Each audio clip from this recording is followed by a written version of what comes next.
energy forecast for Sunday, November 26th. So today we do have the moon moving out of Taurus energy, moving into Gemini energy, which of course is going to set us up for the full moon in Gemini that we will be having very, very soon, Monday morning to be exact, on the 27th. So of course we're going to see that moon in Taurus go void, of course, at 4:52 p.m. Eastern Standard Time. And we're going to enter into Gemini energy at 7:40 p.m. Again, Eastern Standard Time. So with 12 different aspects here today, 10 of them involve the moon and the build up towards the full moon intensity, we're definitely going to have a lot of rapid thoughts, rapid feelings to process. We are moving out of the present moment that the moon and Taurus had us in, and we're now pushing the boundaries of what is possible for us when we actually project ourselves into the future and explore what it is that we actually want to create, what we want to build, what we want to bring to life from here. So we kick the day off still very much in this Taurus energy. The moon is going to have an interaction with Venus. Now, Venus, the goddess of love, beauty, worth, pleasure, and money, she's in her rulership in Libran energy. She also rules over the Taurus energy that the moon is currently in. Now, this is not the greatest interaction, but it is going to illuminate for us where it is that we're not feeling in balance, especially with our important relationship dynamics, where we're not feeling the peace and the harmony kind of, come alive in our relationship dynamics. We are illuminating to where there is detachment, disconnection, where it is that we're not feeling safe and secure and stable, where we're not experiencing happiness and joy. And from that illumination, from that awareness, it's going to illuminate where it is that we're still living in extremes. Again, Venus being in Libran energy just wants to balance things out, wants to make things happy and peachy keen.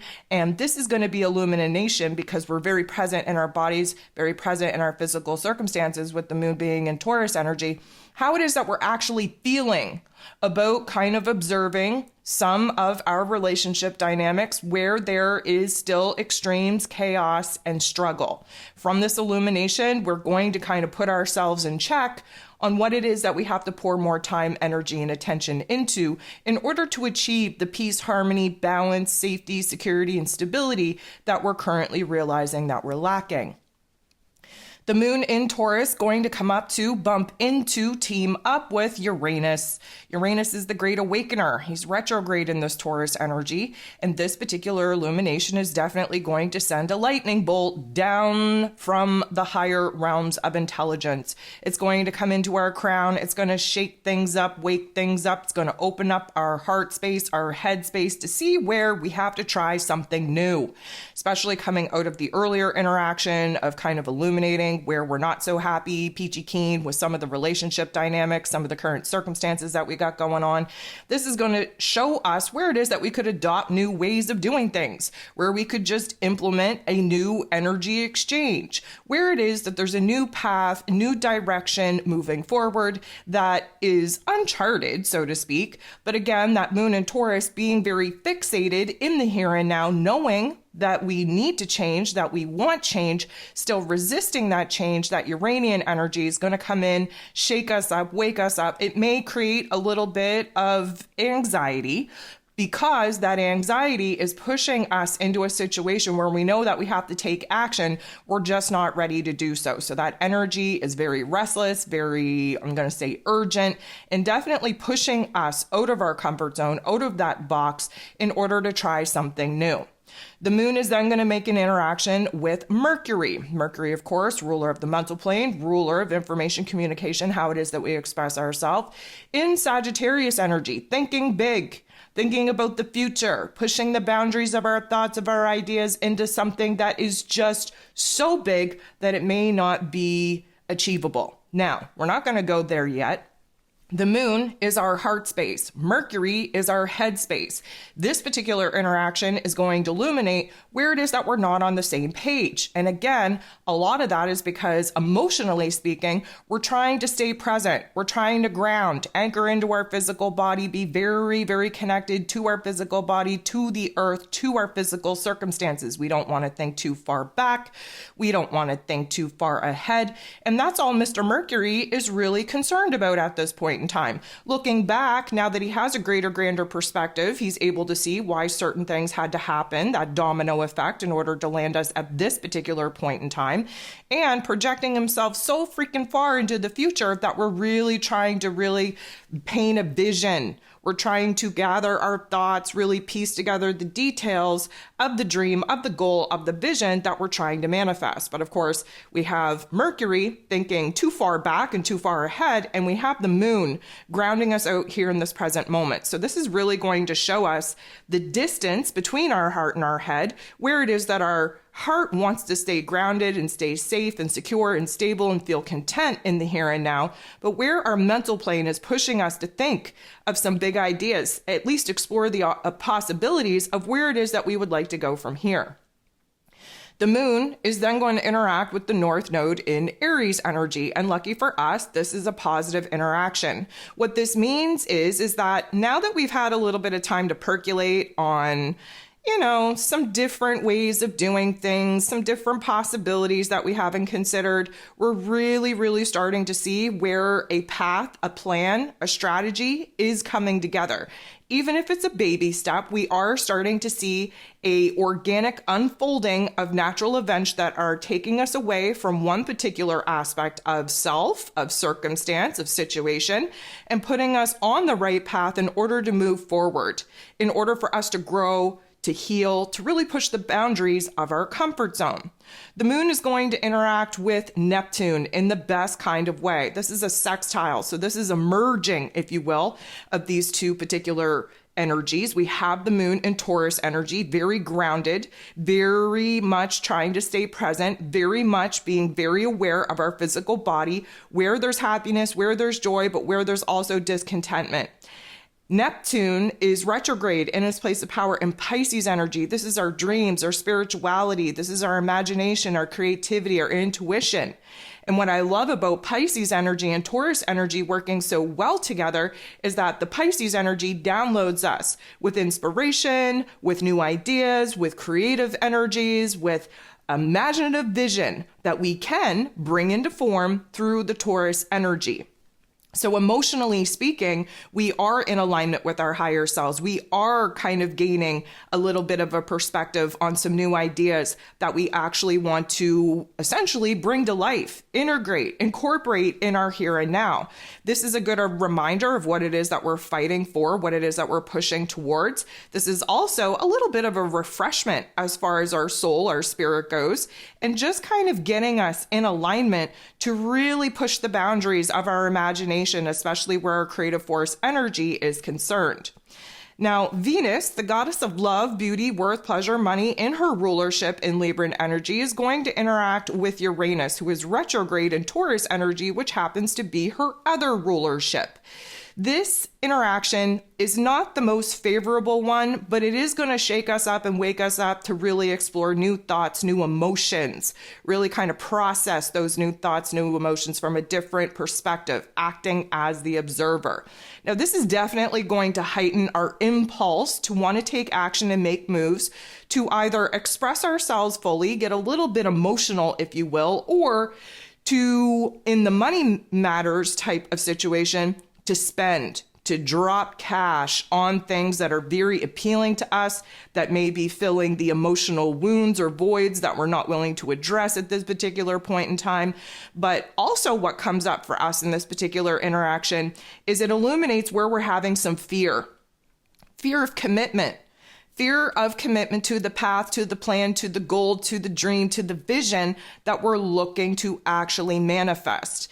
There's this sense of independence, freedom, rebellion, liberation that the Uranian energy really enjoys, while Venus, on the other hand, she wants connection. She wants intimacy. She wants that commitment. So there is a little bit of a push and shove, a push and pull, an ebb and flow between realizing where it is that we have wants, needs, and desires that require attachment and intimacy and connection. And in kind of exploring those particular emotions and thoughts, we're also illuminated to where it is that we just want to run the hell away from those commitments, from that relationship, from that vulnerability that we're currently realizing is very alive and well within us. The moon is then going to interact with Venus shortly thereafter in a very positive way. And this is going to kind of bring us back down to earth, so to speak, really ground ourselves out in some of the epiphanies, the aha moments that have been popping off in the day thus far. This is putting us in a good situation to kind of calm our nerves, to find a happy medium, to balance out those particular extremes that we just experienced, and to build ourselves up with a very positive, very encouraging narrative. The moon then trines Pluto. So this is the last aspect that the moon in Taurus is going to make before going void, of course. And it's a trine, which is a beautiful interaction. And with Pluto, the great transformer himself, you best believe that this is going to be an energy that stabilizes us, that makes us see where change and transformation is a must, especially in the way that we're thinking, that we're feeling, that we're operating in our present moment. But this is also an empowerment energy. So especially where we had some tougher interactions earlier in the day, we sat in our fears, our doubts, our insecurities. We recognized our vulnerabilities. Now we're building from that. We're really taking that, I'm going to say, not so nice narrative. We're flipping the script in the most positive of ways. We're taking a logical, grounded, practical approach to our emotions, to our thoughts, to our realizations on where it is that we do need to bust out of what has been tried, tested, and true in order to try something different, try something new.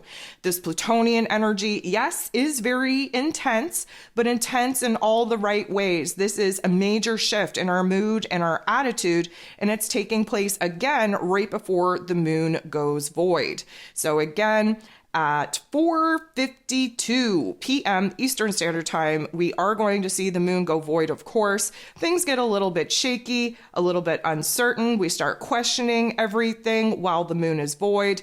And then we lock into that Gemini energy at 7:40 p.m. Anytime we're kind of moving out of the Taurus energy to Gemini energy, everything gets a little bit lighter. We're going from a fixed earth sign to a mutable air sign. So everything is changing.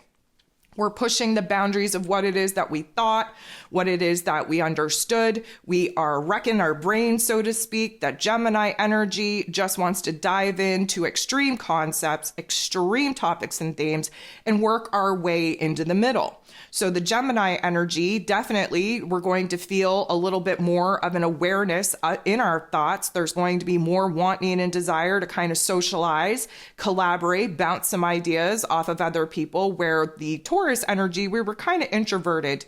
We didn't really want to socialize. We didn't really want to share our thoughts, our ideas with other people. So there's a major shift in that regard as well. But we're absolutely moving out of the low and slow, very present, very anchored in, very grounded energy of that fixed earth sign. We're really pushing the boundaries, new thoughts, new ideas, new understandings, new perspectives. So we lock into that Gemini energy at 7:40 p.m. At 9:11 p.m., we have the moon in Gemini, semi-squaring, creating a little bit of a tension, a little bit of a conflict with Chiron, the wounded healer, who is retrograde in Aries energy. So because this is a not so nice interaction, this is going to illuminate for us where it is that we're not feeling our strongest, not feeling our best. We're not feeling as confident, as optimistic as we would like, especially in Sagittarius season, where those particular traits, those qualities are extra dominant for us to tap into. Instead, we start questioning a lot of things, and especially reflecting back on the day that we just had, really bringing into our awareness where we are feeling a little bit fearful, a little bit, I'm going to say, questionable on what it is that we want to do. We're not feeling as prepared as we would like as far as making some of these changes go. And so mentally speaking, emotionally speaking, we're kind of ripping the scabs off of the wounds that we've been trying to heal. And we're really kind of sitting in a not so nice narrative, not so nice script, if you will. And we're kind of sitting more in the fears, the doubts, the insecurities than we are in the growth, the healing, and the empowerment. Now, the moon is going to go ahead and get into the boxing ring, square off with Mr. Saturn. This isn't going to help that funk really kind of, dissipate. This is going to add an extra layer on it. We're getting a reality check. We have to understand we're in the full moon window. There is a heaviness. There is a weight because we are bossing up to new versions of self with new soul contracts, with new roles and responsibilities, with a new belief system. And of course, this full moon in Gemini is supposed to be illuminating the very extreme, different perceptions, different understandings, different narratives, different ideas, different choices in order for us to see one that is now more favorable over the other. And so when Mr. Saturn is kind of aspected in a tough way, he does kind of bring the negative Nancy Debbie Downer type of situation out in us. We feel the weight on our shoulders. There's a lot of existential dread. We're not in the most positive of mind frames. And emotionally speaking, we're just feeling a little bit overwhelmed with all that there is on our plate to do, to solve, to heal, to repair. And we're just not feeling adequate or prepared to do those things just yet. Now, Mercury, ruler of the mental plane, ruler of information, ruler of communication, also ruler over the full moon in Gemini, we are going to see Mercury, who's in Sagittarius energy, make a positive interaction, a trine with the North Node in Aries energy. What this kind of suggests is that we're either having some very, very intense downloads as far as new ideas, new information, new puzzle pieces go. We could be in contact with the right people at the right time, gaining a little bit of information, some details, a different perspective, if you will, on some new insights that are really going to help us feel a little bit more confident about some of the choices, some of the decisions that we're currently trying to make. There is this element where we are kind of seeing the ability to grow out of this funk, grow into something bigger, something better, something more creative, something more in alignment with our higher selves. We're really pushing the boundaries of what it is that we previously thought was possible. There's some kind of connection, some kind of aha moment, some kind of epiphany popping off where it does kind of show us where we can break away from feeling trapped, feeling small, feeling a little bit overwhelmed with all that there is to do, and where there is finally an out, a puzzle piece that snaps together, that reveals the greater, grander picture and makes us feel much more comfortable, much more confident to actually move forward. Now, the last thing that we have going on here today is the moon in Gemini energy, sitting directly across from and opposing Mars. So Mars is the god of war. He rules over our physical energy, our drive, our passion, our desire. He is fresh in the Sagittarius energy. He is a major key player with this full moon in Gemini that we're going to be having. If you haven't listened to the astro forecast or downloaded your moon guide or popped open your Sagittarius season e-guide as well, I'm going to recommend you do so, because this is the build up to some of the intense thoughts and feelings, some of the circumstances that are going to be definitely illuminated under this full moon energy. And again, we're going to receive information and details that makes one choice, one path, one decision not as favorable as the other. Anywho, the moon sitting across from, opposing Mars, is not going to feel very good. What this is going to do is it's going to illuminate for us where there's a battle royale taking place within us between knowing that we need to step back, we need to unwind, we need to rest, we need to observe, we need to just watch things unfold organically. The other part of us wants to take action, wants to make moves, wants to push through the blockages, the challenges, the obstacles that we're currently kind of in awareness that we're going to face when we're kicked things off and we jump into something new. So this is kind of like, do we stay? Do we go? Do we fight? Do we sit back? Do we rest? Do we prepare? Do we charge forward? What do we do? And of course, we're building towards this peak energy that the full moon in Gemini is going to illuminate, where it is that we are either given the red light to stop, the yellow light to slow down, make some adjustments, or the green light, go ahead, let's press the gas, let's get this party started. But until we kind of reach that peak energy, we receive the new information, the new details, the new insights that will be revealed to us under the full moon's energy, we probably should just kind of step back a little bit, try to keep our energy in check, try to observe our thoughts, our feelings, the information coming in, and of course, the indicators, the hints and clues in our external realm on what it is that we're moving away from and what it is that we're moving closer to.